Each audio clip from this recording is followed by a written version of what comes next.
Hello students, आपका स्वागत है। आज की क्लास में हम वर्ग ज्ञात करने की बहुत ही आसान मेथड सीखने वाले हैं। मेथड का नाम है यावत ऊनम तावत ऊनी वर्गम च योजये।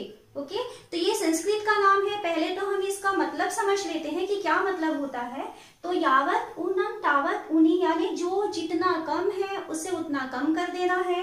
वर्गम च योजये और उसके बाद में वर्ग करके वहां पर जोड़ना है। ये उसका हिंदी मीनिंग हुआ। अब इसमें हम किस टाइप की संख्याओं का वर्ग ज्ञात कर सकते हैं ये भी हमें देखना होगा। तो हम इसमें ऐसी संख्याओं का वर्ग ज्ञात कर पाएंगे जो आधार संख्या के आसपास होंगी। अब इसमें शब्द आ रहा है आधार, तो आधार संख्याएं क्या क्या होती हैं। तो जब हम निखिलन विधि सीखे हुए थे तब हम आधार के बारे में जानते हैं कि आधार का मतलब होता है कि जैसे 10 है, 100 है, 1000 है, 10,000 है, इस टाइप की जो संख्याएं होती हैं इसे हम कहते हैं आधार संख्याएं। यानी एक के बाद में और जीरो लगे होते हैं, तो इस टाइप की संख्याओं को आधार संख्याएं कहते हैं। तो जो संख्याएं इस आधार संख्याओं के आसपास की होंगी ऐसी संख्याओं का वर्ग हम इस मेथड से बहुत ही आसानी से कर सकते हैं। तो मेथड क्या है, तो इसका कार्यविधि है कि आपके पास जिस भी संख्या का वर्ग ज्ञात करना है उसको दो पार्ट हमको लेना है। यहाँ हम लेंगे पार्ट 1 और सेकेंड तरफ हम लेते हैं पार्ट 2। ओके, दो पार्ट लेंगे। पहले तरफ के भाग में आपको लेना है संख्या और प्लस या माइनस विचलन, ये पहले तरफ के भाग में होगा। और सेकेंड तरफ के भाग में आपको लिखना होता है विचलन का वर्ग। अब विचलन जो है पॉजिटिव या निगेटिव हो सकता है। हम लोग निहिलम में पढ़े हुए थे और अभी और उसको बहुत डिटेल से हम कर लेंगे। तो बस हम इतना ही प्रोसेस करेंगे तो हमें संख्या का वर्ग मिल जाएगा। तो देखते हैं एक आध एग्जांपल क्या होता है। जैसे मान लीजिए आपको चाहिए 12 का वर्ग ज्ञात करना है। ओके, तो सबसे पहले तो हम ये देखें कि 12 का आधार क्या है, यानी ये इनमें से कौन से आधार के आसपास की संख्या है। तो 12 को देखिए, ये 10 के पास की संख्या है। तो सबसे पहले हम देखेंगे कि इसका आधार जो है वो 10 है। सबसे पहले हम आधार पहचानेंगे। आधार के बाद में हम इसका विचलन ज्ञात करेंगे।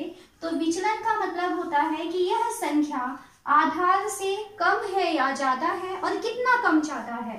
तो 12 10 से ज्यादा है मतलब +2। 10 में धन 2 करेंगे तो 12 हो जाएगा। इसका मतलब है विचलन हो गया +2। ओके, अब हमें इसका वर्ग ज्ञात करना है। तो देखिए बहुत ही आसानी से आप इसका वर्ग ज्ञात कर सकते हैं। दो पार्ट किए। पहले पार्ट में हम लिखेंगे फॉर्मूला क्या है, संख्या प्लस माइनस विचलन। प्लस में विचलन है तो प्लस लगाएंगे और विचलन यदि माइनस में है तो माइनस लगाएंगे। संख्या क्या है इसमें 12, विचलन कितना है +2। ये पहला पार्ट हो गया। सेकेंड पार्ट में हमको लिखना है विचलन का वर्ग। तो विचलन है +2 और इसका हम लगा देंगे वर्ग। तो क्या मिला हमको, फाइनली आंसर मिला 12 और 2 ये 14 हो गया है। और 2 का वर्ग होता है 4। +2 का भी वर्ग करें चाहे यहाँ पर माइनस वाली भी कोई संख्या होती है, अगर घात 2 है मतलब वो पॉजिटिव संख्या मिल जाने वाली है। तो यहाँ पर हो गया 144। तो हमको क्या आंसर मिला कि 12 का वर्ग बराबर 144। तो इसमें एक चीज और ध्यान देने की बात है कि यहाँ हमको ये देखना है कि विचलन में कितने जीरो आए हुए हैं। विचलन में जितने जीरो होते हैं हमारे पास ये सेकंड पार्ट में उतने अंक आने चाहिए। अगर अंक कम पड़ते हैं तो आप जीरो लगा करके उसको पूरा करेंगे और यदि अंक ज्यादा पड़ते हैं तो वहां पर आप उसको हासिल लेकर के चले जाएंगे और उसको कंप्लीट करेंगे। एक और एग्जाम्पल लेते हैं। मान लीजिए हमें करना है 17 का वर्ग। ठीक है, तो 17 का वर्ग में सबसे पहले हम पहचानेंगे आधार क्या है और विचलन क्या है। तो 17 के लिए आधार हो जाता है 10 क्योंकि 10 के आसपास में है और इसके लिए विचलन का मान हो जाएगा +7। ओके, तो 17 का वर्ग ज्ञात करना है। दो पार्ट किए। पहले पार्ट में लिखेंगे संख्या 17 था, इसमें हम विचलन +7 था तो +7 कर दिए। सेकेंड पार्ट में हम लिखेंगे विचलन का वर्ग। तो विचलन है 7 का वर्ग। ओके, तो धन 7 का वर्ग किए।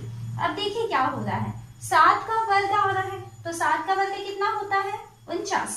अभी तो लिख लेते हैं। 7 का वर्ग हुआ 49। 17 और 7 होता है 24। ये 24 हो गया और यहाँ पर आ रहा है 49। ये 24 आया और ये 49 आया। क्या प्रॉब्लम आने वाली है? यहाँ पर हम देख रहे हैं कि आधार के पास एक जीरो था, लेकिन हमारे पास सेकेंड साइड में जो है 2 अंकों की संख्या आ रही है। तो हमें कितने अंक चाहिए? केवल 1 अंक चाहिए। तो ये जो 4 है वो आपको इधर लेके जाना पड़ेगा और ये हासिल होके जाएगा +4। यहाँ पे 4 इधर चला जाएगा। तो फाइनली आपको यहाँ से सिर्फ 9 को ही लिखना है, क्योंकि एक जीरो है तो आप 1 अंक लिख सकते हैं, ये ध्यान रखना है। और ये 4 इधर चला गया तो 2 24 धन 4 ये हो गया 28। तो 17 का वर्ग बराबर 289, ये इसका वर्ग है। यहाँ पर ध्यान यही देना है बस आपको कि संख्या में जो आधार संख्या है, आधार संख्या के पास जितने जीरो होंगे उतने ही अंक आपके पास उसके राइट साइड वाले में मिलना चाहिए। अगर उससे कम अंक मिलता है तो उसके सामने जीरो लगा के उसको कंप्लीट करेंगे, और उससे यदि ज्यादा अंक मिलता है तो क्या करेंगे? 1 अंक उतारेंगे और जितने ज्यादा अंक है उसको लेफ्ट साइड में आपको हासिल लेकर के चले जाना है। तो इस तरीके से हम इस मेथड की सहायता से बहुत आसानी से वर्ग ज्ञात कर सकते हैं। कुछ और एग्जाम्पल करते हैं इसके। अगली संख्या हम लेते हैं 998 का वर्ग। इसका वर्ग हमें ज्ञात करना है। सबसे पहला काम है इसमें हम आधार पहचाने, और सेकंड काम है कि हम इसमें इसका विचलन पहचाने। तो आधार क्या दिखाई दे रहा है कि 998 है, मतलब ये किसके पास है? 100, 10, 100, 1000। तो ये 998 है, मतलब हमारे पास आधार संख्या क्या होगी? 1000। 1000 से थोड़ा सा ही ये कम है ना, तो आधार इसका हो गया 1000। ओके, फिर हम देखते हैं कि इसका विचलन क्या है। तो विचलन यानी इस 1000 से ये कितना कम है या कितना ज्यादा है। तो 998 1000 से 2 कम है, इसलिए विचलन की वैल्यू हो गई -2। ओके, अब हम इसका वर्ग ज्ञात करते हैं। तो 998 का वर्ग हम 2 पार्ट बनाएंगे। हमारे पास मेथड ध्यान रखना है, पहले पार्ट में लिखना है संख्या प्लस माइनस विचलन, इसका चिन्ह विचलन का लिखना है। तो संख्या है 998 और विचलन है -2, तो यहाँ पर -2 लगा दिए। सेकेंड पार्ट में लिखना है विचलन का वर्ग, चिन्ह के सहित विचलन को लिख लेते हैं। तो -2 है और इसका हमने वर्ग लगा दिया। अब देखिए क्या होने वाला है, ये माइनस का स्क्वायर है यानी ऋण संख्या की घात 2। तो ऋण की घात यदि 2 होता है तो फिर क्या हो जाता है? वो प्लस बन जाएगा, और 2 का वर्ग होता है 4, यानी हमको यहाँ पर 4 मिलने वाला है। इसके लेफ्ट साइड में क्या मिलेगा? 998 में हम 2 घटाएंगे तो ये हो जाएगा 996। ओके, तो अभी ये हमारा आंसर नहीं बना है। हम पहले चेक करेंगे कि हमारे पास जो राइट साइड में जो अंक बचा है, जो आया है अंक, क्या वो आधार के जितने जीरो है उतने अंक मिले हैं क्या? आधार में कितने जीरो थे? 3 जीरो, और जबकि हमको केवल 1 अंक मिला है, हमें यहाँ पर 3 अंक चाहिए, तो हम और 2 जीरो लगा के उसको पूरा करेंगे। अब देखिए 3 जीरो हो चुका, 3 अंक हो चुका यहाँ पे, क्योंकि आधार के पास 3 जीरो थे। तो अब हमारे पास आंसर आ चुका है 998 का वर्ग बराबर, ये देखिए पूरा उतारेंगे इसको, 996,004, ये होता है 998 का वर्ग।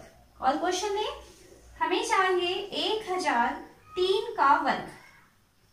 ओके, तो इसमें हम पहले क्या पहचानेंगे? सबसे पहले हम इसमें निकालेंगे आधार, क्योंकि ये 1000 के पास में है तो इसका आधार हो जाएगा 1000।